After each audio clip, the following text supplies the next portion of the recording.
Wife appreciation day हा दिवस प्रत्येक वर्षी सप्टेंबरच्या 3ऱ्या रविवारी साजरा केला जातो. यामागचा हेतू म्हणजे पत्नीने केलेल्या योगदानाची, त्यागाची आणि प्रेमाची दखल घेणे.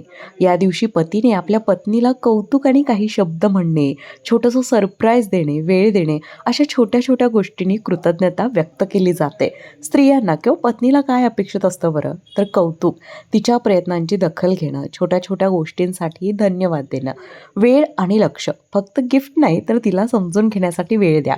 आदर आणि समानता. निर्णयात तिचा सन्मान आणि सहभाग हवा. भावनिक आधार.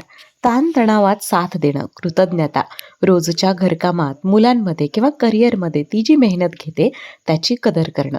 अशा प्रकारे वाईफ ॲप्रिसिएशन डे केवळ गिफ्ट देण्याचा दिवस नाही, तर मनापासून धन्यवाद सांगण्याची आणि तिच्या आयुष्यातील भूमिकेची दखल घेण्याची संधी आहे. चला तर मग तुम्ही तुमच्या वाईफला ॲप्रिशिएट करताय का? नक्की कळवा आणि हा व्हिडिओ आवडल्यास लाईक करायला विसरू नका.